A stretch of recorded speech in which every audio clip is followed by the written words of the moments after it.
Guys, welcome to Fresh Fit Podcast. Myron Gaines. Freshman CEO. We're here with our boy Roger, our real estate agent. Guys, Money Mondays. Let's get into it, baby.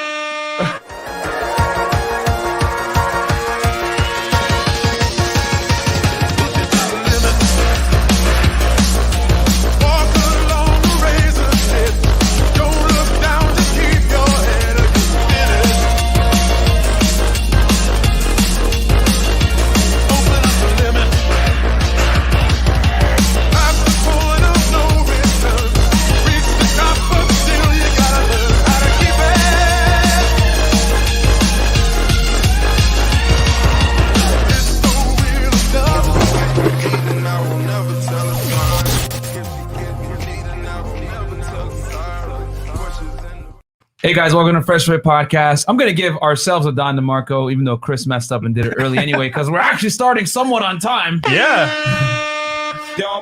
And best of all, we're in pajamas, right? Yeah, seriously. We're not dressed for the occasion, as you guys can tell. So, guys, quick announcements, patreon.com/freshfit if you want to get exclusive content.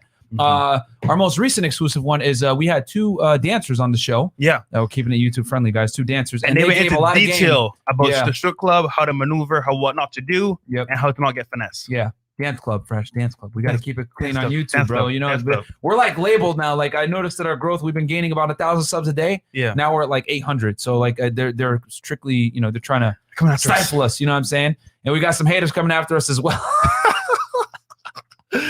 Oh man! Yo, if you guys want us to roast Cynthia G, give us a 1 in the chat, bro. Because last I heard, she got no hair. We already got some dirt on you, girl. We already got some dirt on you. You don't want us to put on these shove hats. You know what I'm saying? On you. But we're not here to talk about that. Yeah. We're here to talk about making money, which is why we have less viewers than usual. Yes. Because if there's no chicks, then you know what time it is. Views ain't up. Oh, no girls? No tits? Oh, okay, bro. We'll be back on at 9 p.m. Mind you, this is so important to vital to getting girls too. Having money and having power, bro. Like, it's important, man. What does Scarface say? First, you get the money. Then you get the power, then you get the respect, then you get the woman. Boom, there you go. The woman, as you would say. I think I got that out of order, but you guys get the point. Scarface. And we have ones in the chat. And we got, oh my God. Yeah, okay. All right. It looks like chef hats are coming on Friday, if you guys know what I'm talking about. Friday is coming. But yeah, okay, quick announcements, guys. Also, patreon.com/freshfit, Anchor, Spotify, Google, Apple Podcasts. We're on every single podcast platform, guys. Google, iHeartRadio, whatever it is. And today I uploaded Jen's Pratt interview with us last week, so check it out. Money Mondays. Yes, good. That was very good. For those of you that don't know, guys, Jennifer Pratt is our attorney, and basically she's a resident on the show. She comes on and talks about divorce, protecting yourself from getting divorce raped, if you know what we're talking about. And we reacted to the viral TikTok video of the guy that talked about how he lost half his stuff. We talked about ways he could have mitigated it. Prenuptial agreements and all that stuff. Yeah, so and with her husband as well. So family court attorney. So don't play with us because we're lawyered up. Yeah, exactly. So you know. And then we'll hit some of these quick super chats. Timothy, $2. Yep, Frank Castle cheering the table again. Wait, clearing the table again. Oh yeah, cleaning the table again. Cleaning the table again. Yeah, you guys know how it is. Man, I gotta put my glasses on. I'm blind. And then Mo Mrizzle, shout out to Fresh and Fit and Roger. Love these Money Monday episodes. I'm gonna put my glasses on. Yeah. Thanks a lot, Mo. Shout out to Mo. Beats by AS. I see why y'all don't go after these dudes. So shout out to MLD. Yeah, waste of time, bro. Yeah, MLD did a body in that. Oh that guy, bro. Seriously, man. Like, yo, shout out to Modern Life Dating, bro. We don't got to do anything because he did the work for us, bro. Jesus, man. Wow. Ooh, career ended. Yeah, man. We don't address cloud chasers, bro. Crystal Ball, $20. Appreciate you guys and what you're doing. Money, power, respect, key to life. RIP DMX. Facts, bro. RIP. I was banging some DMX earlier today, man. Absolutely. How do you try to cancel somebody when they're already dead, bro? Yo, that makes no sense to me. Dude, that just goes to show like the crazy politically correct left world that we live in right now. You know what I'm saying? Where people are like, because if that were the case, cancel Eminem. Any rapper like that was making music in the 90s and the early 2000s. Cancel them too. Get canceled. Yeah, because they made these things that aren't like, I guess, how do I say this? YouTube politically friendly. No, I would say they made fun of happy people, if you know what I'm talking about. Yes. They made happy phobic music, if you guys know what I'm saying.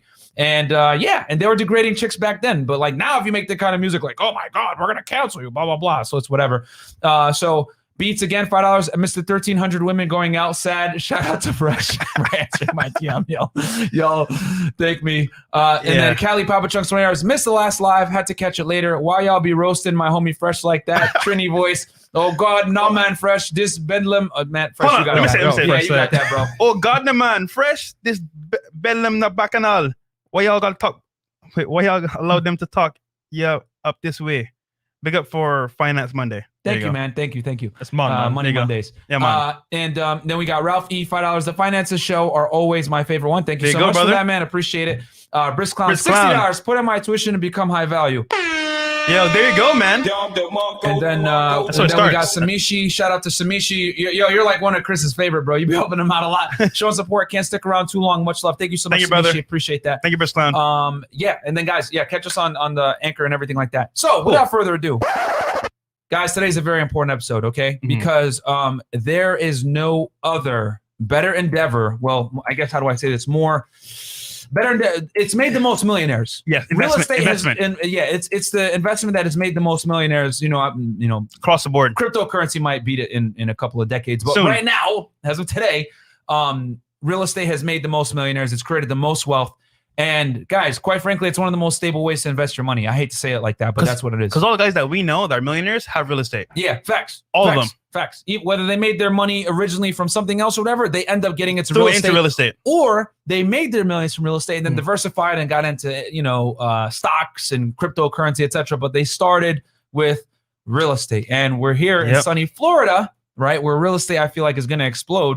So this episode couldn't come at a better time. We brought our boy Roger in the house, man. Thank you. Thanks for having me on the show. At least someone is dressed professionally today. So, Roger, can you introduce the people to who you are? For those that are wondering, he is our real estate agent. We're going to talk about the deals that we personally did, guys, with the numbers, cash flow, everything. We're going to break everything down on how me and Fresh got our real estate properties. But without further ado, Roger, please tell the people who you are. My name is Roger Lissade. I'm a real estate agent with Keller Williams Realty. I've been licensed since 2015 and have been active since 2016. I have a background in IT, military, financial services. It took me a while to figure out that real estate was my real calling. I mean, originally that was my original plan after high school, but then in a very roundabout way, I ended up getting back into it relatively recently, but I was always a real estate nerd. Me and my cousin, we used to drive around New York, Brooklyn, checking out spots in Bed-Stuy prior to both of us being into real estate. But it's been a wild ride, but I think now it's caught on the value of South Florida, Miami, Fort Lauderdale, West Palm, and we're seeing that happening. I mean, you guys see the cranes coming up. Recently, there was another announcement that there's a new development being launched on Brickell. I don't know if you guys have been by the Aston Martin Tower, but that's... Yes. Yeah, I mean, dude, Aston Martin Tower, Bulgari is opening up a hotel on Miami Beach. That's the first Bulgari hotel in the United States, and they picked South Beach for that. Wow. So there's a lot of stuff going on in Miami and Fort Lauderdale. So let's get into it. Yeah. So if you're not in Miami already, you need to come down here. Yeah, man. It's I'll tell you guys this, man. If this beer bug taught us one thing, it's that Florida's gonna explode. My estimate is Florida and Nevada, LA Vegas. people gonna go to Vegas, Nevada, no state income tax, far cheaper to live.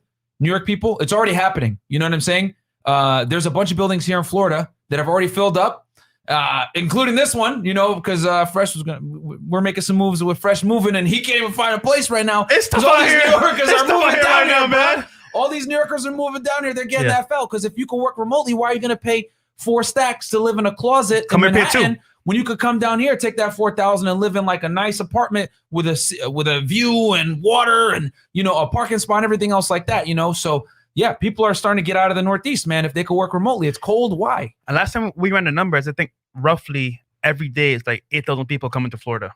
8,000 every single day. Every day, which is crazy. Yeah, dude. I didn't know it was 8,000. Yeah. Up north, middle, South Beach, people come here in droves. Because remember, snowbirds, people that wanted to stay in a vacation state, everyone's coming here to get away from wherever they're coming from. Yeah, and it's cheaper, man. Guys, remember, Florida's warm and there's no state income tax here. And contrary to popular belief, Miami is actually surprisingly cheap compared to other major cities, guys. Like, if you live in like Chicago, Boston, New York City, LA, obviously, right?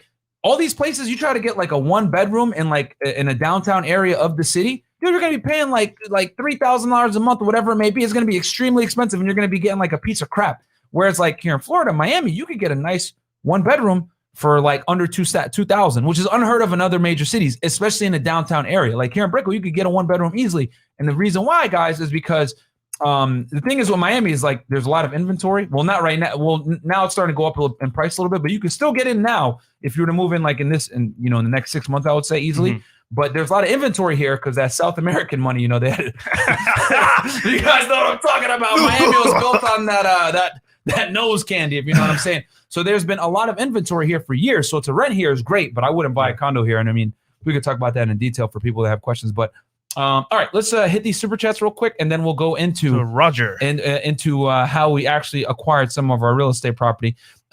David Destine, $10. Convenient episode. I'm working on getting my realtor license right now. Let's get this money. Fantastic. And don't worry, guys.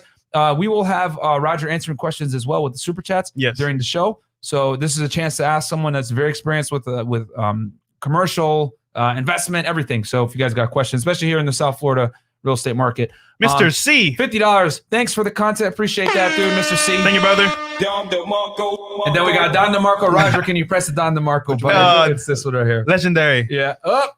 Hey, here you go. Thank you, Don DeMarco. Kyle, $2. As Lex Luthor always said, land. Absolutely.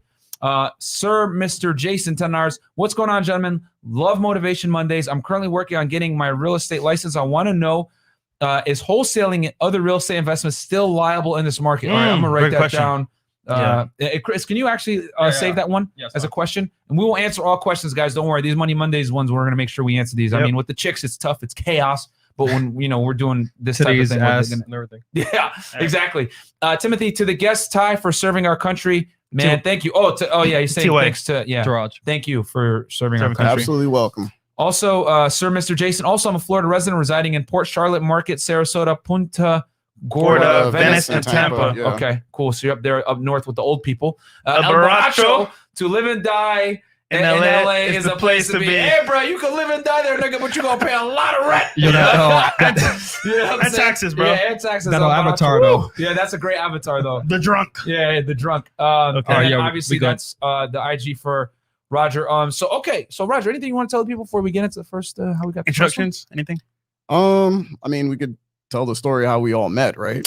Might as well, bro. Yeah, sure, yeah. Do you guys want the long version or the shorter version? Let's break it down just so they get enough of like the juicy stuff. You could say. Okay, that so this all started back in I want to say 2016 because I was going to go to Germany. I was part of a Facebook group, and there was a guy in there that was from Germany, from Berlin. And he had just visited Miami, and I reached out to him. I was, hey, I'm coming to Berlin in a couple of weeks. Could we link up or blah, blah, blah. And he was like, hey, I just, exchange information, hit me up. And he was like, oh, by the way, do you know such and such? I don't know if his name wants to be publicized, so I won't mention it. And they were like, you need to know such and such because he knows everyone in Miami. Right. So through him, I got introduced to a lot of different guys. And that's how I met Carl, who at the time was your roommate. And that's how I met you. And actually knew Fresh before he became Fresh, when he was like much quieter and more humbler. And then, I got busy. We kind of lost touch a little bit, but we kept in touch on social media. Yeah. And then I started watching another podcast where I saw Myron, and I started following Myron, and all of a sudden this dude popped up. Small world, man. Yeah. And then I just reached out to him, and then we just got connected from there. So yeah. No, that's awesome. Miami is small, man. Small, no, absolutely. Yeah. And definitely like in Miami, like it is one of those smaller major cities. So, all right, any super chats before we get into the how I got the first spot? Okay, cool. So, all right, guys. So, I guess I'll tell you. We have two if you want to read it. Oh, okay. We'll go do it real quick. CJ, $5. How does the equity increase in Florida compared to California, Arizona, and Nevada? It seems like the equity would increase faster in California. Okay, that's actually a good question. We'll talk about that one. Please save that one too, Chris. Cali Papa Chunks with $20 super chat. Hearing Myron attempt Trinity talk was cringe, LOL, and Fresh even stutter in native tongue. Let's check my damn head. By the way, Cali Bay area specifically is an anomaly to the rest of the world. If any brothers thinking moving or buying here, don't trust. Absolutely. Yeah, well said, bro. Well said, bro. Hell no, dude. I had a friend visiting actually from LA, and she was telling me how like a regular small house is $1 million, bro. Like, nah, hell no. So okay. So guys, I know you're probably wondering like, okay, well, Myron, tell us about your portfolio. So guys, at the moment I have 2 rental properties. Okay, I have one in Connecticut and I have one here in Miami. So I'll tell you guys how I got my first one. Let's go down memory lane.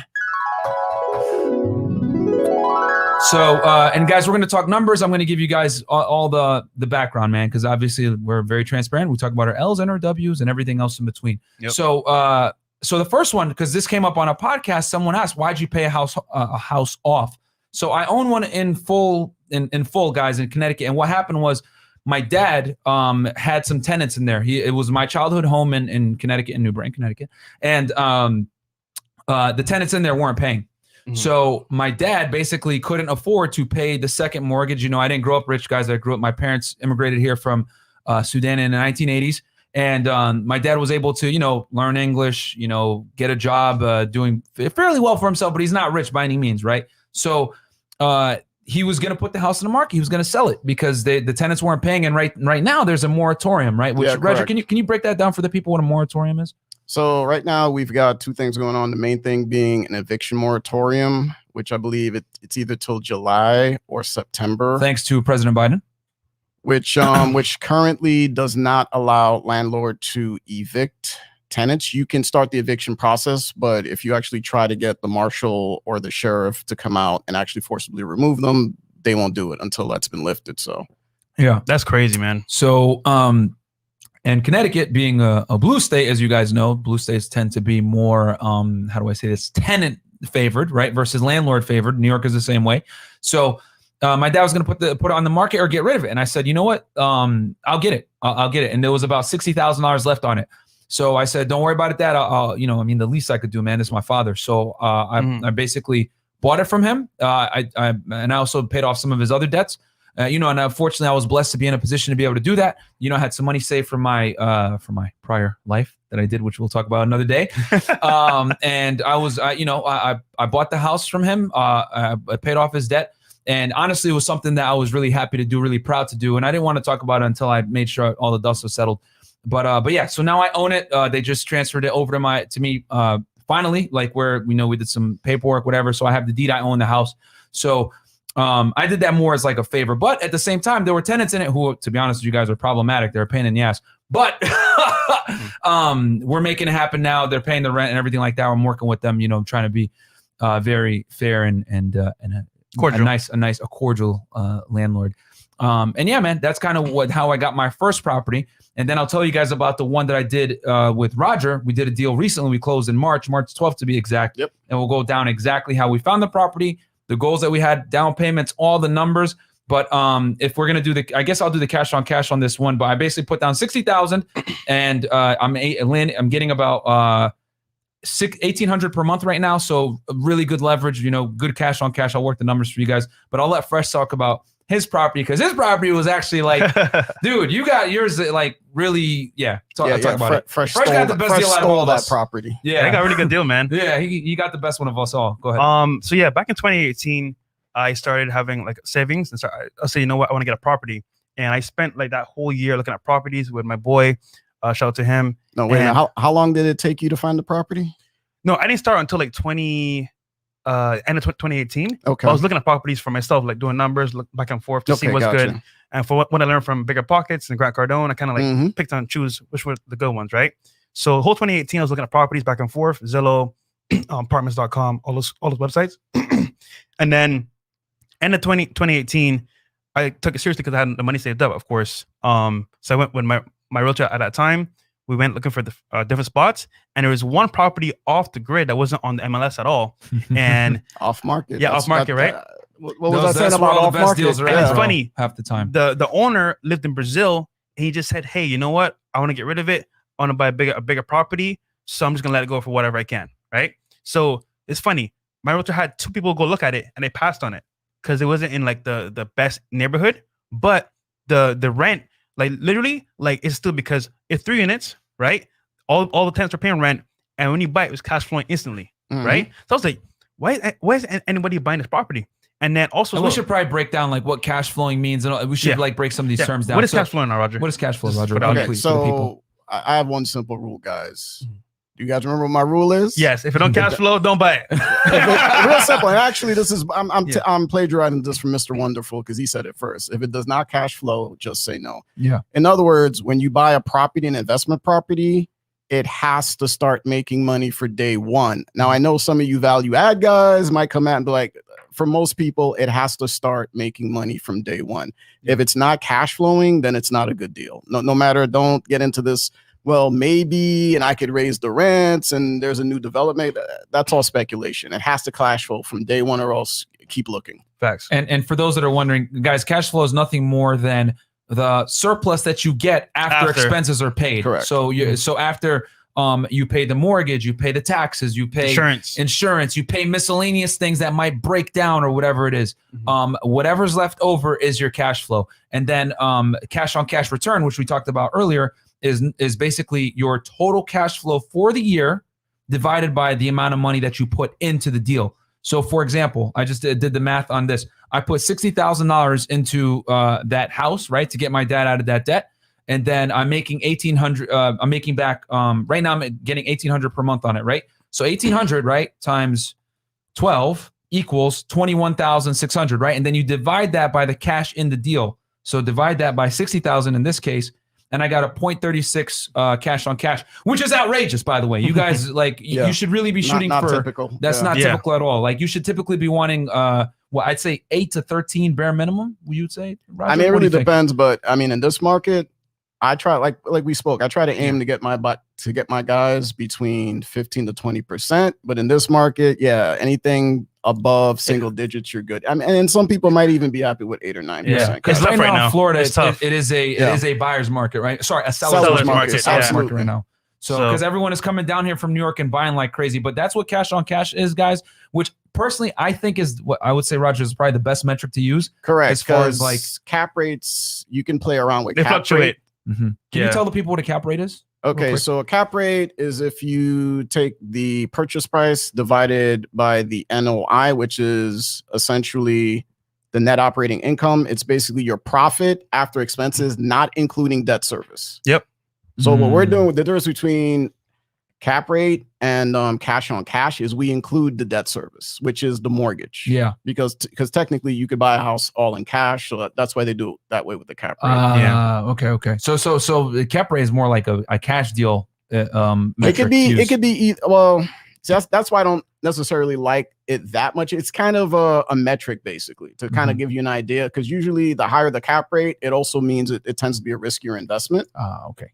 Whereas the lower the cap rate, it should be a more stable investment. Okay. Yeah. Like that's basically how most investors use it to try to get a gauge of how much risk they're taking versus the amount of money they're putting into the deal. And we're going to keep this fairly basic, guys, as far as like real estate investment. We're not going to go into like crazy, advanced things. This is like, because remember, like I bought my first rental investment property last month, and then I had bought the other one earlier this year in January to help my dad, like I told you. And then Fresh, you've had yours for about a year, right? So basically, with this property, right? I forgot to finish. Basically, it was a triplex, not in the best area, but it had very good zoning because they're about to build across the street and tear down like this whole. What's that called again? It's like multi-income housing. Is it low-income housing? That they're going to tear down? Yeah, the property across the street. Yeah, it's low income housing. Now hasn't been 100% announced, but the rumor around around circles is that probably is going to be sold and it's going to be redeveloped. Right. But more importantly, around the corner from where you bought, you do have a major real estate developer that did purchase MacArthur Dairy. Right. And that spans like 14 acres. There's also some speculation as to what he's going to do with that.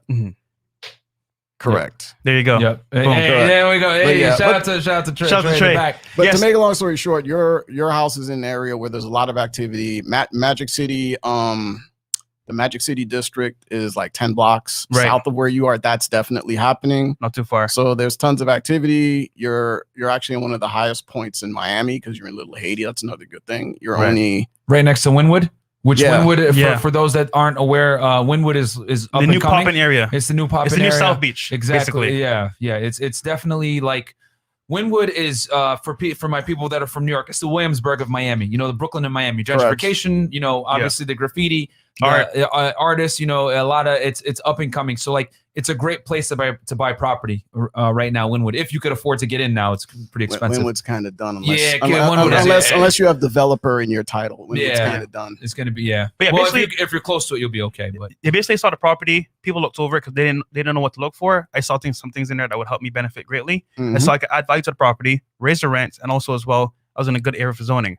So that whole Can year. you tell the people what zoning is, bro? Yeah, so zoning basically, for example, it means that let's say you're in a zoning where you can build on the house. So for example, some properties you can't build on because the zoning doesn't allow it. But some properties you could build on like 2 stories, 3 stories, and stuff like that. So in that sense, I knew I could build further on the property and add to it. Which is rare in Miami, guys. Yeah. Normally you got to get permits and it's a pain. Yeah, if I wanted to. So that whole year, 2018, I spent doing overtime at my job. So picture this, right? That whole year I had a plan. At the end of the year, I was going to buy property. So I saved up at least 20 to 30 to 25K I saved up working my job. Mind you, that's overtime. Right. So I wake up at 6 in the morning, right? Sorry. I wake up at 4 in the morning, get to work at 6 a.m. or from 6 a.m. to 12 p.m. at night. Sorry, 12 a.m. at night, every single day, right? And I didn't take days off. So all my friends are out partying and again lit. I was there working overtime at my job. So that whole year I racked up like a bunch of money, bro, right? So at the end of the year, I said, okay, you know what? Now I'm ready for a property. Now I'm gonna go make things happen. So I hit up my boy. We found this property. 2 people looked over it. They didn't want it. I saw it for what it was, and I got it. So I put I put 11K down, and then I had to have reserves for the actual loan. So I got a property for like 10K, bro. Honestly, and right now, actually, it's funny. From the very beginning, I was cash flowing, and then I raised the rents. But because I added the central AC, I also added the hurricane impact windows, and I also did some like minor repairs around the property, and the rents were like I think around like $800, and from 800 to like 1200. Nice. So I almost like. And how did you pay for those for the AC and the hurricane impact windows? So I took a white green loan, which basically is like a loan against the property taxes, and that's why I got the loan without having to put my own money into repairs. So in other words, you were able to upgrade the property without any money out of your pocket, and you cash flowed more money by doing that. Bam! There you go. Boom. It's a double whammy. Should we be even talking about this right now? It's some like secret sauce right now. It is, but I like this because awesome. Real estate is the only asset class that I know that gives you the control to actually add value and you can actually create your own wealth. Yeah, Facts. absolutely. Yeah, absolutely. And by the way, I'm about to have 2 more properties in Barbados. Nice. I'm gonna inherit them too, so should be pretty fire. Yeah, and the other thing too, Are they guys. on the beach? Oh, one is closer to the beach. The other one's like more inland. But yeah, nice. But yeah, we have 2 chats if you want to read it. Oh yeah, let's hit those super chats real quick, and then I'm gonna go. We're gonna break down how I got the other one. Okay. Oh God, Fresh, can you read that real quick while I get my glasses? How to Fight 499 says thoughts on the real estate market / financial market crash. Property value and cost of living has risen, but wages haven't kept up overall in the U.S. That's true. It's tough. Let's save that one because that's an excellent question. I want to answer that one at the end too. Yeah. German B, $5. Where can I learn more about this? X books to read or online courses?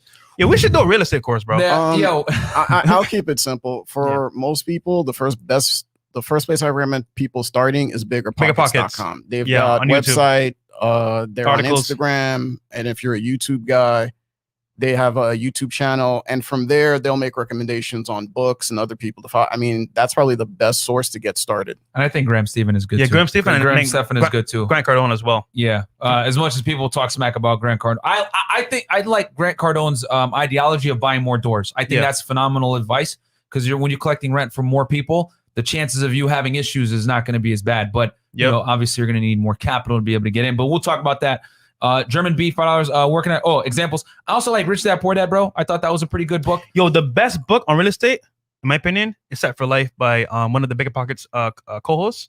That book goes through A to Z, how to become how to work a job, get properties, and then eventually retire buying properties. That's excellent book. Facts. Overdose. Thank you so much. Shout out to Overdose, guys. Go subscribe to his YouTube channel. Overdose. Y'all stay grinding, respect, because I know it's a headache getting women on the show, bro. Yeah, now you know. Man. But what are your thoughts on Airbnb arbitrage and duplex house hacking? Actually, we'll talk about that here in a second. Woo! Give us 1 second. We're gonna get into that. Little Mac, $50. One of my smaller rental properties is paid off. I have been advised in the past to take out a loan to put into other investments with higher ROIs. I prefer the lack of stress and not having to worry about a mortgage. What are your thoughts? excellent question. I'm going to talk to you guys about this because me and Roger are working on a deal right now where I'm gonna talk about using debt and or mortgage to help you out. Anything else? Caught up? No, we caught up. Yeah. Okay, Man, this is a fire podcast, bro. Yeah. We're gonna learn about real estate in this much detail for free. Yeah. Yo, like the video, sub to the channel. Like the video, sub to the channel. For real, guys, man. please, Come on, guys. Likes are free, guys. Likes are free. All right, Fresh, go ahead. Finish talking about your property. So basically, how you got into everything. I closed on it. Went to the to my realtor. We spoke to the owner. You know, he was pretty compliant because a lot of people, because of the area, they didn't want to buy it. But you know what I'm saying? We saw something that was in the property that was going to be good. So we took that chance. And like I said before, my past experience of looking at properties, looking at what I need to have in the property, helped me make that choice. And then, funny story, it was all 3 units, right? So I couldn't move into it. But I did an FHA loan. So what happened was... Can you tell the people about what an FHA loan is real quick? Yeah, so FHA... Actually, you know what? We got a realtor here. You want to say it? Roger, can you tell you want me to say it? I can say it. No, you break it down. I'll break it down. Okay. So FHA just means, for example, it's your first home. Wait, no. FHA means, like, for example, when you buy property for the first time. Authority. It's a government. All right, I'll do it. So basically, it's a government program similar to what they do for veterans with the VA loan that allows people to basically purchase a home, first-time home buyers. Association. Yeah. So with little money down, which I think you ended up paying probably, I think it was like 3% or something. 3% down on the property, bro. Right. So it was 330. I put like 12 to 15K down, and that include closing costs, and that was it. Yeah, correct. So it's basically a way the government, a government program that helps people acquire their first few properties. Yeah. So Thanks. now the difference between that and a conventional, as far as not just a difference in the down payment, but also FHA, VA, they have much stricter requirements when it comes to appraisals. So what might pass an appraisal for conventional may not pass an appraisal for FHA or VA home loan. Because it's government. So they're going to have way stricter requirements. And because I had 2 years of my job, of my pay stubs and all that stuff. And also I had like a lot of, how to put this, I had a very good credit. So that along with my job, I was good to go. Yeah. So pretty much. And then I put the money down. And like I said before, it was FHA loan. So I had to move into property because if I don't, then it's fraud. Because if I get FHA loan, I'm not in the property, then I'm lying to like, you know what I'm saying? No, yeah, correct. Bro, I'm gonna say this real quick. For you guys out there that anyone tells you, oh yeah, FHA loan, bro, like just move in for like a month and then leave or blah, blah, blah, blah, blah. No, that's fraud. You will end up like stupid. And then you're going to be in jail, bro. Like, because they will come after you because it's federal money. The feds is going to come after you. Like, they find out you're toast. It done, bro. So sorry, go ahead. I just it's very important. So basically, there's a term called house hacking, right? And house hacking means, for example, you buy property, you move into it, but your tenants are paying on the mortgage and you live for free. So remember, there's 3 units, right? So the one in the middle, the guy was older, he was leaving the property anyway. So when I bought it, he was leaving like the same time. It was perfect timing. So he left the property, right? And I moved into that unit. I basically like stayed there. I was on the property looking at, you know, the issues I had, you know, what I could do to improve it. And I would just like go to work, call the repair guys to go, because obviously I wasn't in a unit. They'll fix things like, you know, the bathroom, the kitchen, you know, small like upgrades. But from there, cosmetic upgrades. Yeah, but from there, I was able to like learn how to deal with tenants, how to like, you know, navigate like certain things with, you know, getting permits, all that stuff. And I learned a lot being on the property. But just a very important point, if you got FHA loan, right? If you don't move into the property, like he was saying earlier, and they find out, bro, that's it. No. Yeah, you got like, I think 30 or 60 days to move in, guys. Exactly. Now, I'll say this, very right? Strict. You can do up to 4 FHA loans, if I'm correct, for your first 4 properties. You can do 4 FHA loans, which means you can house hack 4 times. So literally speaking, right? You can literally get a property, move into it for a year, find another one, do it the next year. You could do that 4 times, which means you can get 4 properties, only putting 3% down, which is crazy to me. Yeah. So guys, real talk, if you want to learn how to get your way out of the mud, out of kind of like the poor mentality and build your way up, I would say for 100%, if you can, save some money up, get your first property. Make sure, of course, you have savings and reserves because things go wrong, because things will go wrong. Facts. Yeah. Facts. And from there, live in a property, save some money, let your tenants pay down the rent, and then get another one the next year. That way you could do it 4 times. And before you know it, you got 4 properties paying you monthly income 4 different ways. Guys, before you know it, you can get a bigger property. The point here, guys, is that you want to have passive income that you can actually depend on. And real estate is one of those investments. Yeah. And the other thing too, guys, is that if you do it right, the reason why real estate is so good is because you're able to Because not only are you getting the cash flow, right, which we discussed earlier, cash flow is nothing more than the surplus of money that you get once expenses are paid. But on top of that, they're paying down your mortgage, right? Yep. So they're putting equity into the home. So So you're basically burning the candle at two different ends, right? So you're getting let's cash. not forget about just general appreciation. And then exactly. So you're getting equity and real estate is one of the few things that actually appreciates over time, assuming you don't buy in a piece of crap area and you don't buy like, most of the time real estate appreciates. And remember, even if it goes down, right? If it crashes, you don't really lose the money until you sell, guys. Yep. So if you hold on to it long term, more than likely it's going to appreciate. You're going to make money. Sorry, go ahead. And also, just one more point of fact. Yeah. So I bought it at 330 and it went up in value by a lot like the next year. $100,000. Yeah. So that was crazy. That's crazy to me, guys. Like so small improvements, the right area can make a big difference. And then once again, just time, like just having them paid on the equity. You want to tell them some of the numbers? Like, so you bought it for, you said what, 350? 330. 330. Yeah. A triplex for 330. Crazy. I think the last time we looked at it was like 480, 470, something like that.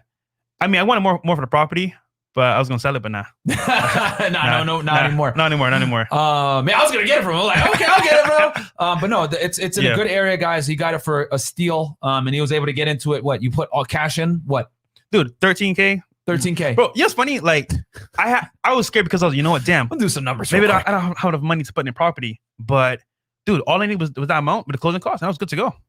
That's another reason why I like real estate, because as far as investments goes, that's probably the only investment where you don't necessarily need that much knowledge or experience, as well as it's a very forgiving asset class where you could jump into something, maybe you don't know that much, maybe make a few mistakes. I made some hell of mistakes. And still be profitable. Whereas other things, you make that one mistake, like stocks, and then your money's gone. But see, I want very important point, right? I was working an average job, making an average income. I was able to like do this on technique. Yeah. So guys, anybody could do this. I mean, let me say that one more time. You got a W-2 job. Anybody could do this, guys. Yeah. We had a stripper on the show last night. Not last night, but a few nights ago. She's 21 and she actually has her license. There you go. Realtor license. So, there you go. So Fresh, can you tell the people about maybe the top 2 or 3 mistakes you made when you first got this property? Oh, man. Yeah. Oh, man, I made some mistakes. Yeah. Okay. So number one mistake I made, right, is trusting tenants because they're going to pay the rent. So let me explain what I mean by that, right? So remember when I told you, right, that I had moved into the second property? Yeah. So I moved in for like a couple months, whatever, and I moved out.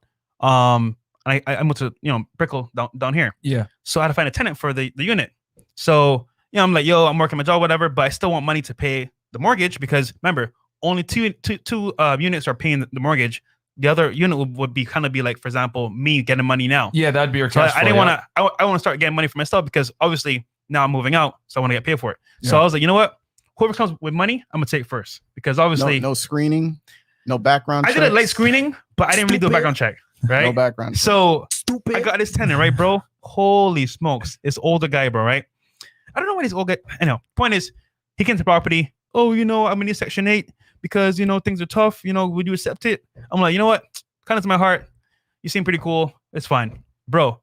I should have done my research, bro, because this guy, bro, was a headache. And then he would pay the rent like 15 days late. Wow. And I'd be like, bro, just talk to me. Tell me what's up. Like, tell me what's good. And then one time he couldn't pay, right, bro? I was like, look, I know you're an older guy. I understand, but you got to tell me. You got to just work with me, right? Just this is right in the middle of the beer bug, right? Exactly. Yeah. So long story short, I had to evict him. And luckily, I told him, look, bro, right? You could do this easy way or the hard way. I could either evict you, even though I know you probably couldn't do it at that point in time. But I said, hey, bro, I'm gonna kick you out. I'm gonna call the police, whatever. And I kind of made him leave by himself. But the point is, for matter of fact, is like it was a whole headache because I didn't screen my tenant beforehand. So I would say when you have tenants in your property or you want to get tenants inside, do a thorough process, application process, background check, everything, so you know their pay history, where they work, all that stuff. So that was my one mistake. And then number 2, I would say, for example, is not having enough money to do what I really want to do. So I did some major repairs to the property, but if I had more money, I could have definitely finished it. And I wouldn't be, because for example, I was supposed to get some money coming in a certain amount of time, and I wanted to do more upgrades to the property, but I didn't have all the money to do all the upgrades. So what happened was, I thought I could raise the rent even more, get more money, but I didn't have the right reserves in time to make those upgrades. So as a result, I was able to do the repairs or do the actual upgrades myself.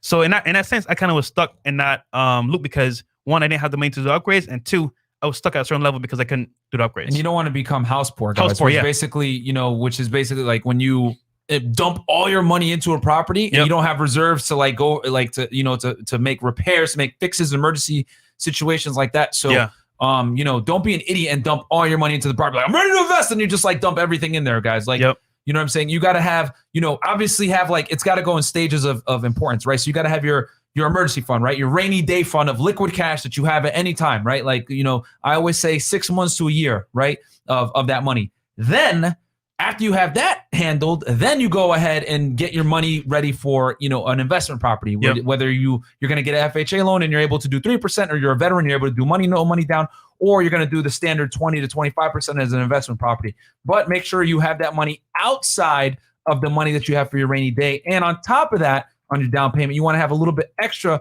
for situations like this. So like that's one of Fresh's other mistakes, was just, I guess, not having that ready for reserves, which, to his defense, the pandemic kind of messed him up with that. A lot, man.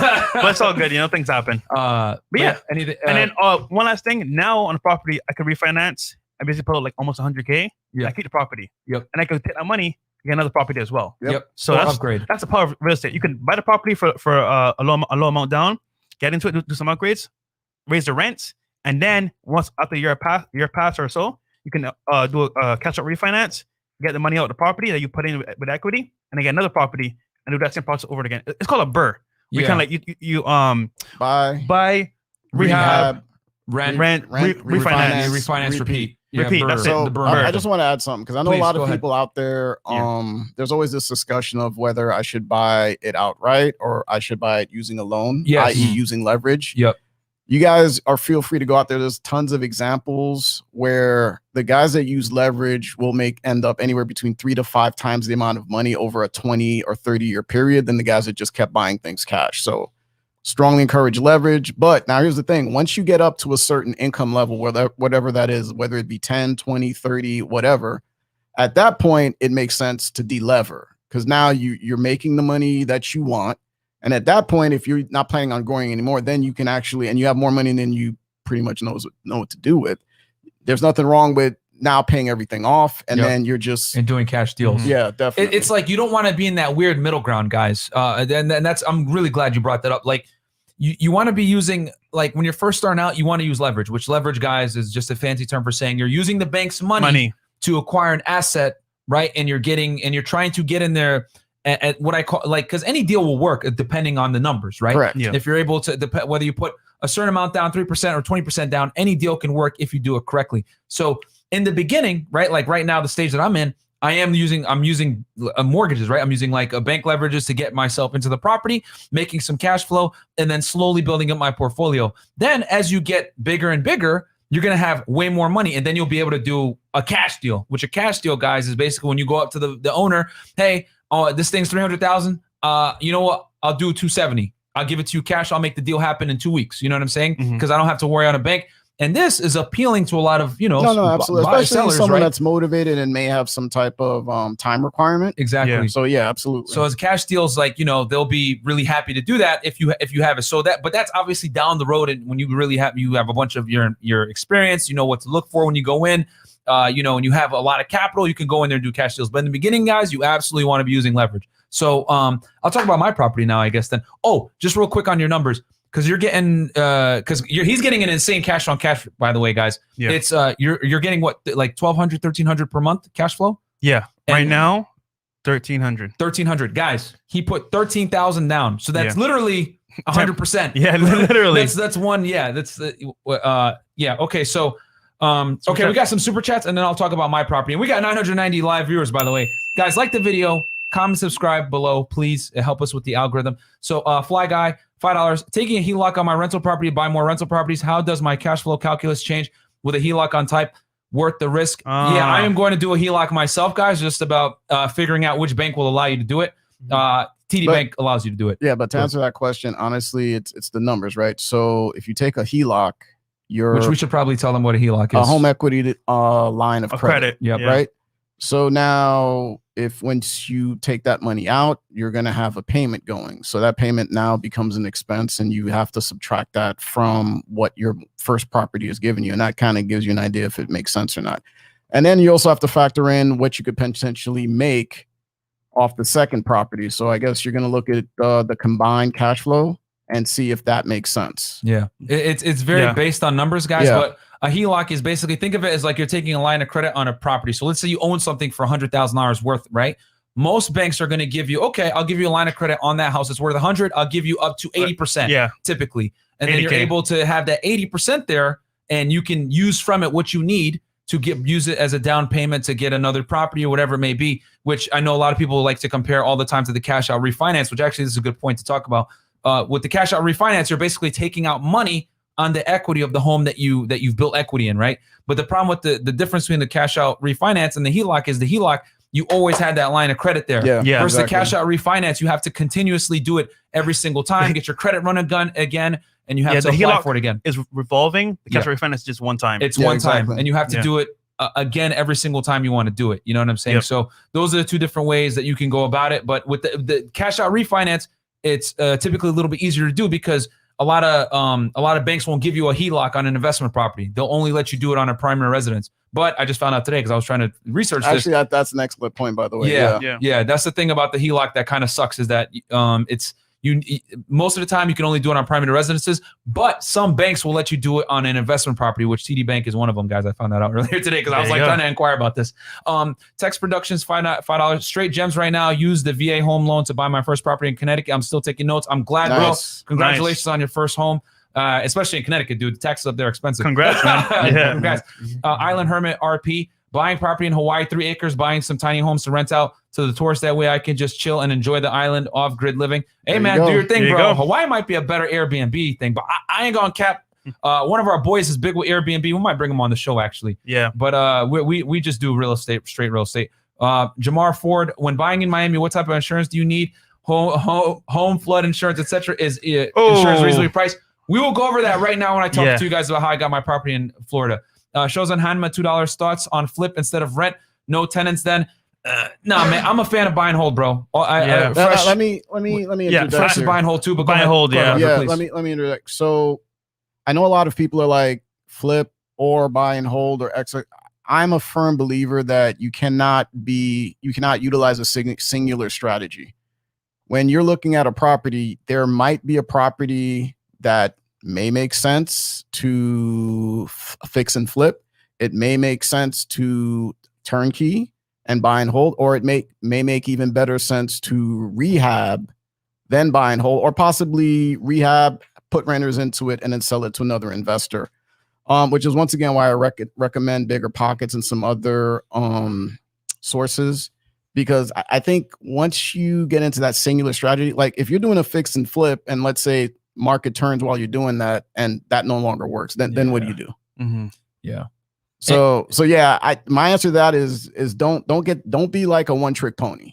Learn to identify properties where you can employ multiple strategies. That way, so what works best? Yeah, well, there's that, but it gives you more options, because rule number one of the game is don't lose money, right? Yeah. So you want to have as many options as possible to cover your ass, because although I say real estate is the best asset class and you can make a lot of mistakes and still make money. Can't crush you. Don't make no mistakes. There still is risk involved, and you can do bad deals where you actually do lose money. So yeah, and I ain't gonna lie, guys. Fixing and flipping is not my thing. So I'm a buy and hold guy with everything I do, with cryptocurrency, with real estate. Like, I'm not trying to do anything.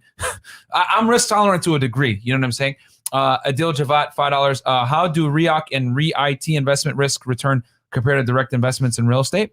I don't know what REOC is. I can tell you REITs. Yeah, REITs. REITs have a lot of fees, and there's another layer in between you and the actual investment, and that's where the guys that are running the REITs, A, make their money, B, pay all of their employees. Can you tell people what a REIT is, please? A REIT is a real estate investment trust. It is a security, and it's essentially a group of people get together and they take up a lot of investments, or they basically raise money to go out and buy certain types of investment properties, and they share the profit with the people that invest. But they like a syndicate, kind of. Is it the same? No, no. It's similar, but no. Okay. But there's more. So in a syndicate, you're more of a partner with the investors, whereas the REIT, the people actually doing the investment they're the owners of the property, and they're just taking money from you, putting into the properties, but they're also taking a management fee. It's kind of like you've hired a third company to go out and acquire properties that you then get a piece of the return. Yeah, you're getting like a small dividend. Okay, that's what I'm saying. Okay. So generally speaking, you do better on your own. However, some people, like the REIT, and as far as like, well, I'll just give someone else my money and then I'll take this return, and I'm not involved in the process at all. Yeah. Also, REITs have no tax benefits. As far as I know. That would be a Steve question. The answer is I do not know. Yeah, I don't think so. Yeah. Okay. Let's keep going here. And then last one, RD. And guys, don't worry about the questions that were earlier. It's just that they're a little bit more complex and we're going to answer them at the end. These are just easier ones. I live, RD, AB $5. I live in LA, so I have I have to buy real estate in another city or state. Do I have to travel and see the property in person, or can I see and buy it all online? Woo, out of state investing. Yeah. Do we have a quick answer for this one? Well, the quick answer to that is if you have a team of professionals you trust, real estate agent, general contractor, also recommend an attorney. Mm-hmm. And if these are people that you trust, that they could check out the property and give you all the numbers and you believe the numbers are true, that's fine. Although the reality is that most people, when they start off with their first few investments, they're probably going to want to see it. They're probably going to drive out like 1,000 times after they buy it. Yeah. Because it's kind of like their baby. So that's what I did. I mean, see, there you go. I mean, that's just basic human nature, guys. So it really depends on your temperament. But I would say, I mean, you can do it, but the realistic thing is if you don't want to like have sleepless nights and tossing it, you probably need to go out there and scout out areas.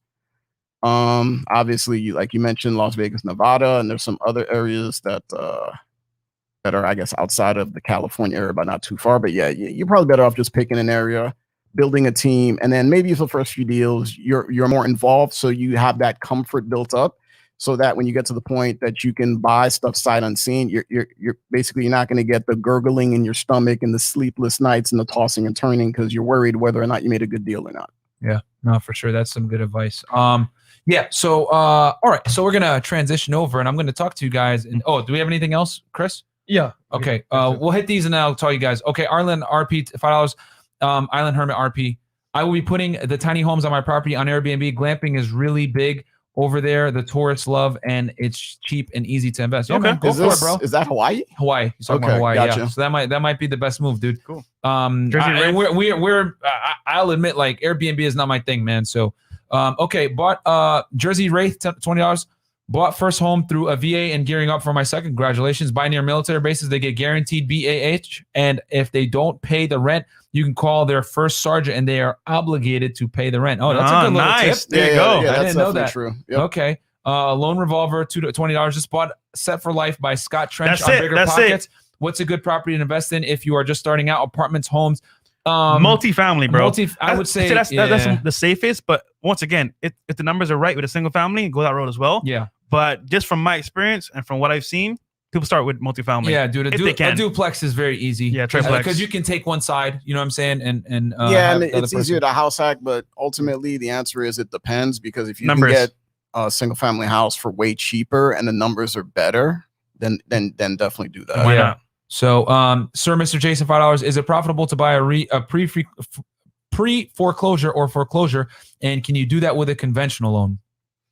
All right. So once again, that's it depends. It really depends. I mean, pre-foreclosures, even foreclosure can be very profitable, but that's really a case-by-case basis. So I can't tell you yes or no. Once again, you got to look at the numbers. The only thing I would say be careful is a lot of times those properties, they like a pre-foreclosure, foreclosure, they want you to purchase them sight unseen, which if there's a lot of work that needs to be done, what looks like a deal can end up being a lemon. So just be careful, do your research, and know what you're getting into. It's all the numbers, guys, man. I like, if you gave us some numbers, bro, then we'd be able to better, you know what I'm saying? Like, because any deal can be good and any deal can be really bad depending on the numbers. Yep. So, okay. So let's get into transitioning over. We're going to talk about real from quick. A to Z. Should you wear all suits all the time if you're a real estate agent? All right. So this is a great question. The answer to that question is, what are your clients wearing? Perfect. Okay. If your clients are driving a pickup truck, baseball cap and t-shirts, you showing up in a suit, Scare them away. not going to help you, bro. On the other side, if your clients are the type of people that wear 3-piece suits to hang out by the pool and you show up in a t-shirt and ripped jeans, that's not going to work. You should really be mirror your clients. Yeah, mirror your clients, or at least maybe a little bit higher than your clients. Yeah. But yeah, that's a simple answer to that. All right, Okay. cool. So, all right, guys. So I got my, so we talked about, just a quick recap. We talked about how I got my property in Connecticut, right? And then Fresh talked about how he got his property here in Miami. We're going to talk about how I got my second property here in Miami, and we'll go right through it. So first, obviously, first thing I did, guys, which I'm going to talk about, my biggest mistake that I made was I quit my job, which I'm going to tell you guys, don't do that, because I quit my W-2 job. And then right after I quit my job, which I quit in December, I tried to get a home loan, right? To get an investment property. And guys, I had to go through like 2 banks to make it happen. And the reason why is because my business had not been, I didn't have W-2s for my business for 2 years. And they didn't have the tax returns for 2 years. So they're like, well, listen, do you want to wait until June of 2021? Then you can come back and apply. I was like, nah, I don't want to do that, because I had good credit at the time. I was around 805, 806. Yeah. And then I also had a good amount of cash reserves. So fortunately, I was able to get approved with a bank. It took some time, but Roger was able to hook it up. He put me in touch with one of his lenders, and we were able to make it happen, man. So I was able to get pre-approved for, I think up to like $400,000 or $500,000. And then we started looking at houses, right? We started hitting the streets. So pretty much, guys, I was on Redfin. My primary one that I like to use is Redfin, because it has a really good mortgage calculator and everything like that, which, at the end, we'll talk about the numbers, how it was fairly accurate. But I was looking for either a duplex or a triplex as an investment property. So me and Roger were just like on the different, listings, looking on market, off market, whatever it may be. And I think I came up with like a list of like 3 or 4 properties, right? And they were all like duplexes and triplex. And I sent them to Roger. Like, what I would do is I'd find some properties, run some like initial numbers, and I send it to him. He'd go back into like the realtor, what's the MLS. He'd go into like the actual the MLS, which is way more detailed than like Redfin and everything else like that. And he'd run the numbers a second time, and he'd be like, okay, this is good, this is bad. Maybe call the real estate agent, whatever. Go ahead. Just add that as well, right? It's very important to find a good realtor that you can trust, that to help you with the process. Because, for example, you might think you know everything, but you don't. Trust me when I say this is their job, and they have access to a list that you don't have. So, for example, they might have off-market properties that you would never see, because they're the ones that had that list and you don't. Also, as well, regarding your credit score, I would say if you're going to come to get a property, have at least a 760 and above. Facts, yeah. So you get the best rates going into property. Yeah, very true. Yeah, exactly. No, I'm just going to put an asterisk. Go ahead, please. That's for the best terms, but in reality, you could get started with a credit score as low as 680. Yes. Damn. Okay, but your interest rate's probably gonna be tough. But It may be best higher. rates, though. No. Well, yeah. I mean, correct. But I don't want a lot of people out there be like, oh Scared them man, yeah. I'm just not even going to look into it, because I've got like a 650 or a 660. That's fair. Yeah. Okay. Yeah, you can get started, guys. If your credit isn't the best, but you got cash reserves, do it. You know what I'm saying? Like, it is what it is, because you can always refinance later. You know what I'm saying? But anyway, so I sent him a list of it was like, and I was like looking all the time, and guys, like, it's like 3 a.m. whatever. I just sent it to Roger, and then I'll never forget the next day.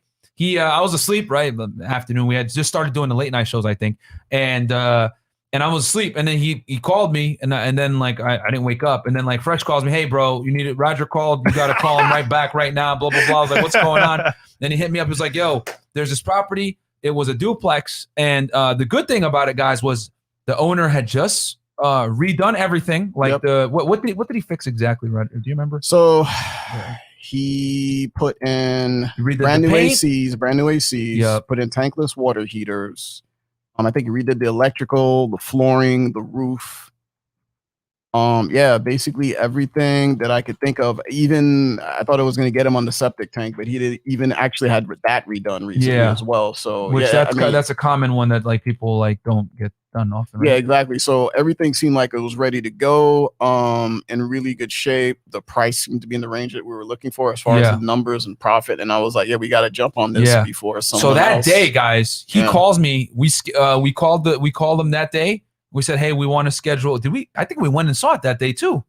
I think I don't 100% remember. Maybe we did. I think we saw it that day, guys, or the next. But either way, we went out immediately, saw the property, right? Like when you see a good deal, guys, you got to act on it, right? And here's the other thing too that threw us off. I remember I had been on the market for like 90 days Or like actually more than that. So go ahead, tell them about this one. Yeah.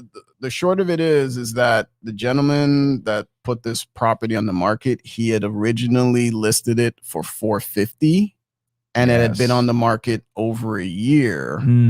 And during that time, every few months there were price drops. When we saw it, it was at $380. And we ended up getting it for $358. Yeah. So, and I'll talk to them about that whole situation right now too.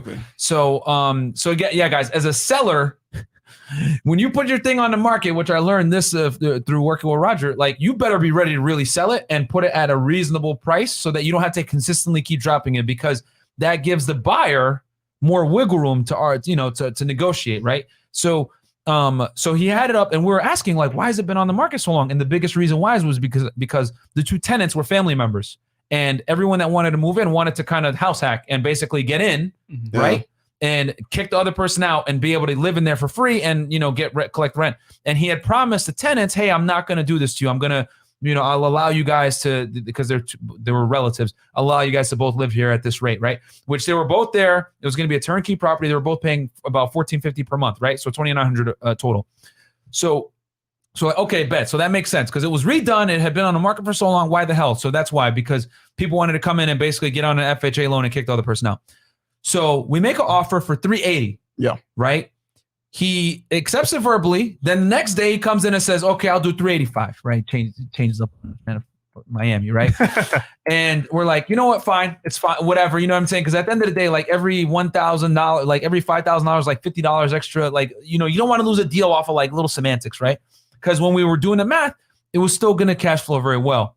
But do the appraisal, right? Which, guys, when you get into under contract, you do an inspection and then you do an appraisal, right? The bank sends out somebody to assess how much the house was worth. Let me just add something. Yeah, please. So the contract we use, that's another thing, guys. So there are different types of contracts, and you have different options or contingencies you could put in there. So with his contract, I had 3 ways of him getting out of it. The first one was the inspection, which if the inspection comes back with something that needs to be fixed, and you choose not to fix it, you could exit the deal and your deposit's not at risk. Because I put down $5,000, guys, an earnest fee, as they would call it. The second one is the appraisal, which says that if the appraisal does not come back at the contract price, then Myron, my buyer, can exit the deal. And then the third one is the finance contingency, which says for whatever reason, he's unable to get financing, which, by the way, if it doesn't appraise, he will not be able to get financing. Yep. Mm-hmm. Exactly. He can once again walk out of the deal. So we were at that point. And you want me to tell the story, or I'll let you tell the story? Yeah, I'll say it and then stop me if any. I'll say it and then if I miss anything, just like that. So guys, this is what you need with your real estate agent. They need to be able to give you guys outs. You know what I'm saying? So Roger wrote the contract in a way where if there was something wrong, right, that we'd be able to get out of it fairly easily, and or be able to come back to the drawing board, right, and like figure something out. So So the next thing that happens, so we do the appraisal, right, guys? And the appraisal, remember, we're under contract for $384, right? $384.5 to be exact. The appraisal comes back as what? $337, Roger? Yeah, $337. They said that the house was worth $337. So obviously, me and Roger are like, okay, you know what I'm saying? Birdman, hands start, shit, you know what I'm saying? Hand rub, right? So like, okay, now we're gonna come back and negotiate it, right? Because this house has been on the market for a bit. He obviously wants to get rid of it. And then we found some other things. Roger, do you have anything that you want to say? So I mean, there were a few little points. Like there was some evidence of termites. Yeah. So that gave us a little bit of negotiation. And a little bit of water damage too. Yeah. The house was in crazy good shape. There were just a few. I mean, honestly, they weren't that really big a deal. When we put it under I did the comps. I knew it wasn't going to appraise. Didn't think it was going to be that low. Mm-hmm. But as you know, once it came back that low, obviously, like you said, we had a lot of room for negotiation, and there was a lot of back and forth. Yeah, there was a lot of back and forth, guys. We should have been able to do this deal, real talk, because I had a very aggressive lender. So they were like, yo, we're ready to make it happen, blah, blah, blah. And I had the cash reserves, right, to put down. Because another thing, guys, I had to put down 25%. And the reason why I had to put down 25% is because, obviously, because of the beer bug, right? You had to put more than 20%. And on top of that, this was not going to be, I wasn't going to be living in it, guys. I was going to be a straight investment property because obviously I live here in the studio. And, you know, if you don't live in the property, that's mortgage fraud. So, you know what I'm saying? Exactly. You get, and you'll get jammed up for that. Like, but real talk, like, especially here in Florida, they will come after you for that. So I had to put down 25%. So we were able to get the price down to $358, guys. We got it down to $358 on the contract. And all in together, in the house was making $2,900 per month, and we did the math, and basically I was making about almost $1,300 cash flow per month after everything was all said and done, which equates to, so all in, guys. So the house, we bought it for, and I'm actually looking at my numbers here, $358 total, right? I ended up putting down, all said and done, all together, about $105. Yep, $105,619. So we do the math. Yeah. I know, man. That stinks. Yeah, that did hurt. It did hurt a little bit. But hey, you know what, man? It is what it is. So we do the math, right? So we're making $2,900, right? Minus 1,641 equals 1,260. Well, 1261. Well, hold on, my math sucks, guys. Let me do that again. 20. You could tell I was not. I failed algebra. This is live on, guys. Twice, guys. This is live on air. You're getting this, bro. Live on air. Yeah. So I'm actually looking at the numbers right here for you guys. So it was 2,900, right? 1,450 times 2 with the 2 tenants, right? Minus 1,641 with all expenses equals 1,259, right? Times 12. That's 15,108 divided by cash in on the deal. All the cash in was 105,619. That's 0.1430 cash on cash return, which is pretty good, guys. That's pretty good. And I want to give a big shout out to our boy Aaron Cleary and John for Bulldog Mindset. Because you know, I was definitely calling them during while we were doing these negotiations, because I'm not gonna lie to you guys, this seller was a pain in the you know what, if you guys know what I'm saying. He was a pain, but we were able to get it done. And, you know, I was talking with John and Aaron Cleary quite a bit during the deal, and obviously having Roger to help guide me. We were able to close it on March 12th, signed it, got the keys. And yeah, man, it's good, you know, because honestly, it was a turnkey, guys, which a turnkey property basically means you just go, you buy it and it's cash flowing immediately. You don't got to do anything. The house was in phenomenal shape. All we got to do, we spent $500 on termites, Roger. That's about it. So yeah, the termite treatment. Yep. Oh, but funny story. Let's go down memory lane real quick, because guys, I kid you not, on closing day, March 12th. So before you close, right? Before you go and sign a contract, you got to do what's called a walkthrough. Correct. So me and Roger pull up to the house, right? Bro, hand to the man, I swear, bro. There's a fire. You can see a fire out the window, bro. Yeah, we roll up and we see like 3-foot flames through the window, and I'm like, yeah, of course, the house is gonna be on fire. House is on fire, bro. So I'm like, yo, what the? And I see the smoke alarm is going off and all this other stuff. I'm like, yo, where's the fire extinguisher? Everyone's like, and no one speaks English, by the way. So I'm like, oh my god. ¿Qué? So no comprende. You're kind of leaving an important point. What the house wasn't on fire. Yeah. It was a grease fire on one of the pans. Okay, so it wasn't like the house was on fire, guys. It's not like you're gonna be like, Walt's just having you buy a house on fire. No. It was on fire, guys. It was a small grease fire with the flame shot up, and no one knew what to do. And I ended up taking a cover and just covering it, and then it died. And then he immediately purchased fire extinguisher. Yeah, like on the spot. Like I was, bro, on Amazon, like in 2 seconds. Like as soon as that Roger got rid of the fire, I was on Amazon buying 2 fire extinguishers. Was it abuela, grandma? Yeah, it was abuela. Abuela was helpless. Abuela was like, you know what I'm saying? Like, bro, abuelita. Yeah, dude. So we show up and the things, you know, there's like a fire in the kitchen. I'm like, bro, what the hell? That's wild, son. Yeah, man. Wild. Like, yo, does that top your story of like? Well, like I told you, when we went to the title agency, which was next door to one of the offices, my broker happened to be in there, and I walked in and I told him what happened. He just looked off in the space and he was like, yeah, that's a new one. And he's been a broker for like 30 years. So. Yeah, that's funny. I'll tell you guys this: when we were like homes, because me and Roger had seen a bunch of houses before we made that deal happen. Dude, we saw a bunch of crazy stuff. We saw a electric meter in man, I think in the cupboard. Yeah, I think I actually can you get that picture? Yeah, let me see if I can find that picture. The real talk, guys, we're looking at a property, and there was the electric meter, which should be outside, by the way, by Florida law. was inside the pantry, like in the cupboard of the house. So like it was in inside. The kitchen. Yeah, it was inside. Yeah, bro. Yeah, Chris. I don't know how they pulled up that Chris, one like, off, what but the hell? that's crazy. So that's how you know you're in Miami, bro. Only in Dade. Okay, so Touch and go 2021. Yo, hilarious, bro. As a home improvement contractor, do you suggest working with realtors? It seems like with how tight inventory is, most buyers are willing to buy less desirable homes and renovating. Yeah, bro. It's 100% a seller's market right now. I just want to say something. Yeah, I mean, that could be a completely symbiotic relationship. Yeah, as a general contractor, you definitely should work with realtors. They can not only send you deals, but they're probably homes that are getting ready to go in the market that you could refer the realtors to. And the best way to get referrals is to give referrals, guys. There you go. Win-win. Yeah, man. Absolutely. Joshua Katrupi. Canadian $6. Is AdSense or Superchats more profitable for you guys? You know what is? Real estate is more profitable. Yeah, bro. There you go. Yeah, real estate, man. Just Iman, $6.99. I'm 21 right now in trade school. What are your thoughts on the Canadian housing market? Should I plan to move to America in the future, bro? We have no idea about the Canadian housing market, so we cannot. We're not in a position to, And then we have some questions from before. But taxes are cheaper here, my friend. Yeah, they are. You know what I'm saying? Get your visa and come here legally, because there's a lot of you Canadians that are overstaying your visas or your stay here in the United States. This is gonna fuck you up, bro. Because what's gonna happen is if you overstay your visa or you overstay your because actually you don't even need a visa to come into the United States as a Canadian.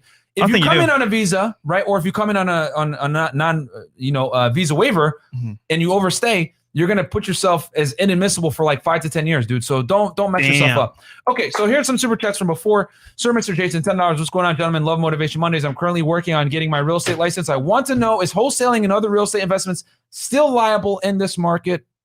Roger, what do you think? Okay. What was that question? It's right there. I want to know, is wholesaling and other real estate investments still liable in this market? You want to show the okay, record? wholesaling. That's kind of complicated. I don't know if you're aware of this, but in certain states, they're looking to actually come up with a license to wholesale. So the answer to that question is I don't know, but I would say, yeah, even in this market, look, here's the deal, bro. In any market, whether it's going up or down, there's always deals. Boom. Yeah.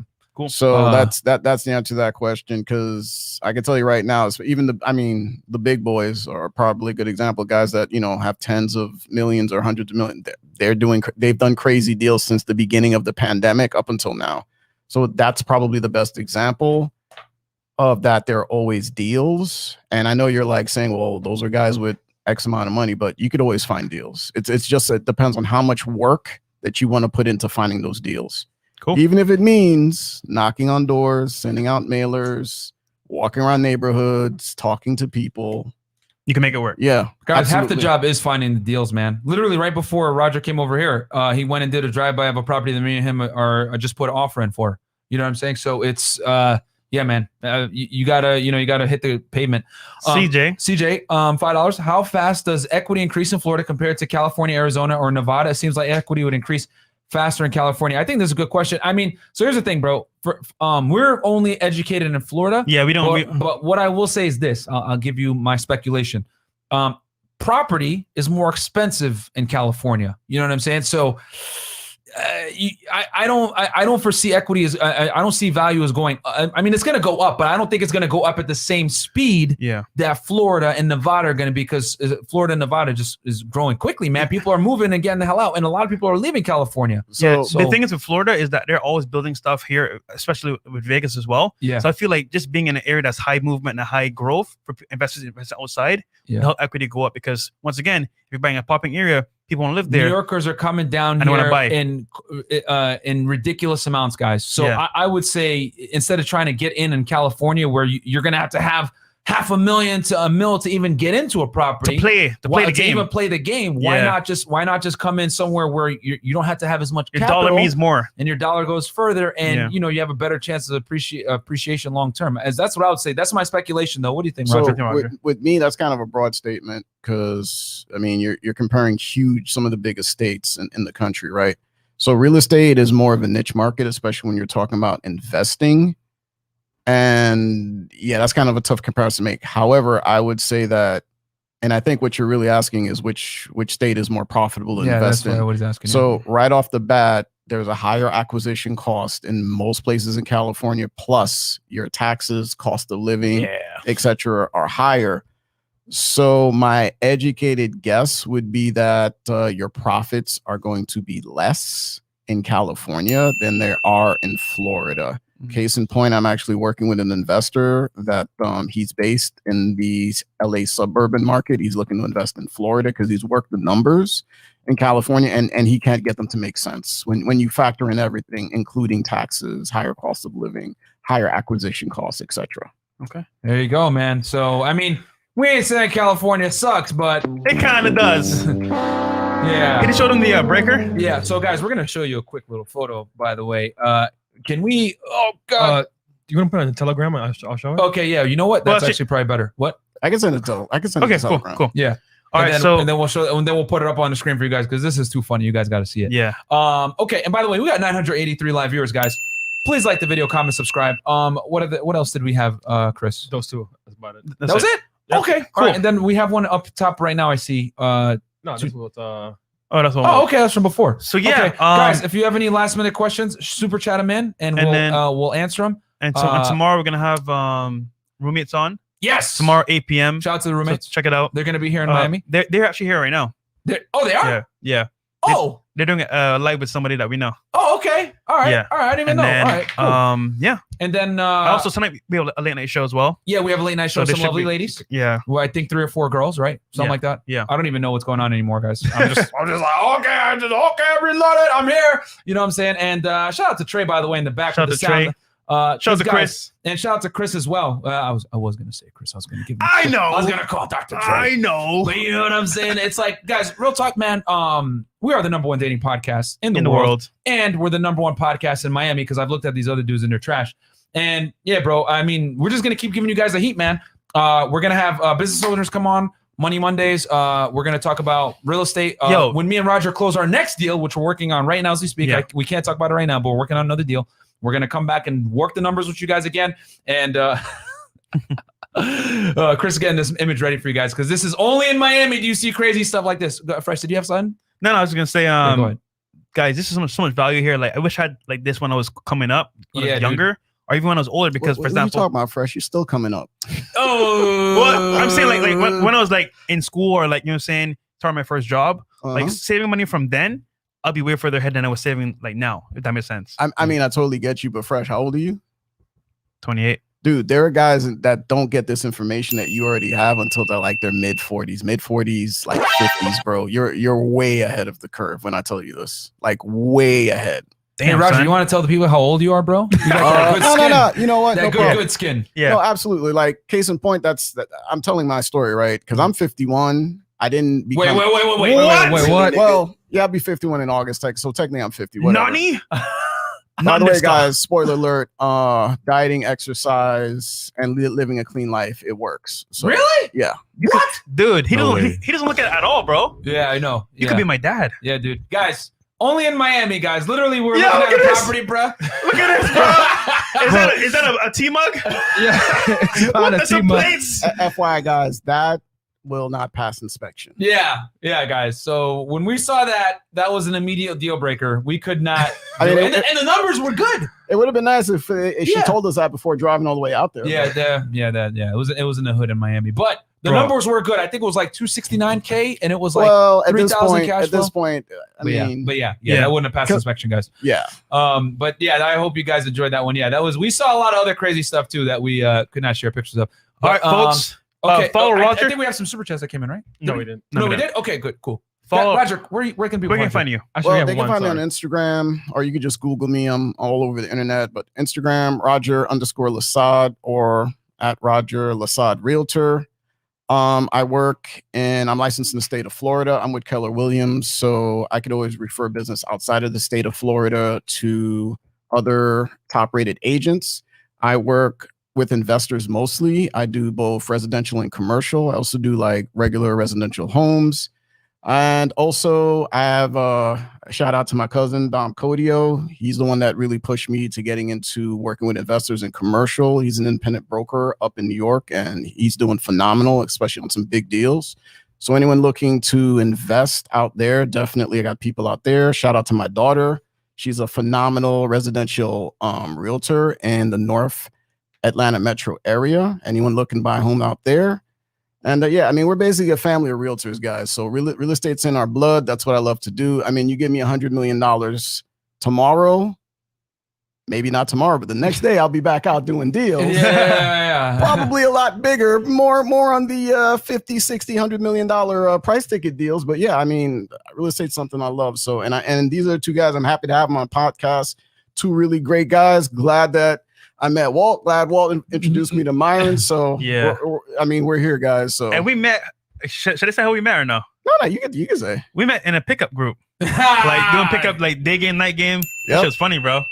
No, man, that's great, man. That's great. And what I was gonna say something. But yeah, guys, we're gonna have Roger back again, and then when we do our second deal, I'll walk you through the numbers again of how we found it and everything like that. But I see some super chats coming in real quick. We'll do these before we close the show.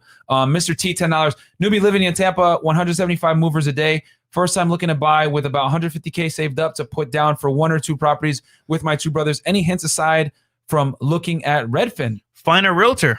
Find a realtor, dude. Bro, find a realtor and get pre-approved, my friend. Yep. Don't start hitting the pavement until you get I mean, unless you're gonna buy full cash, but 150 in that area, you're gonna have to some money. I'm gonna just add to this one thing. If you're gonna get a realtor, make sure you get a realtor that specializes with working with investors. Mm-hmm. Yeah, a really good source is pretty much everywhere. There's like real estate investment clubs. Case in point, like Broward has something called BREA, which is Broward Real Estate Investment Association. Miami-Dade has one. I know in the Atlanta metro area they have one. So definitely you want to start there as well.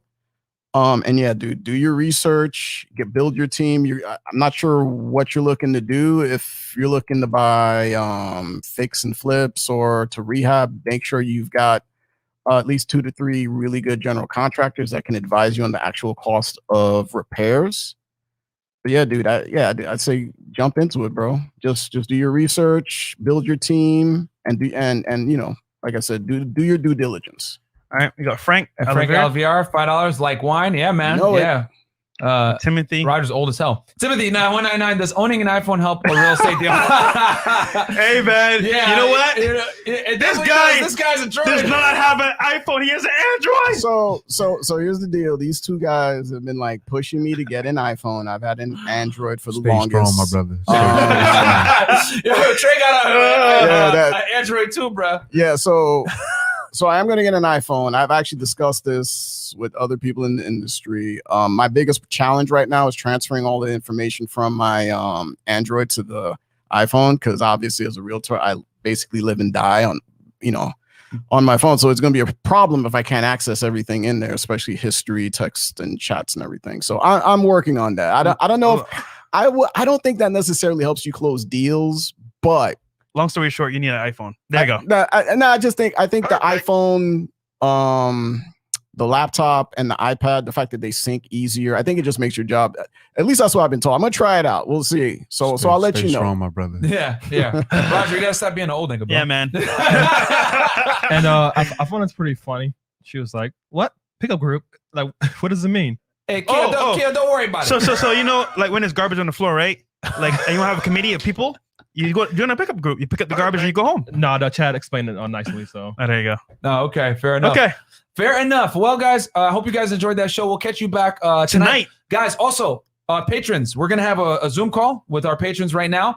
If you want to be able to get the secret sauce, things that we didn't talk about, you know, like about real estate that we just didn't talk about, get on our patron 97 200 tier. We have our Zoom calls 1 time per week, and we're gonna do a Zoom call right after this with our patrons. You'll be able to ask Roger questions and, you know, more detailed stuff. And we'll catch you guys later tonight. Peace.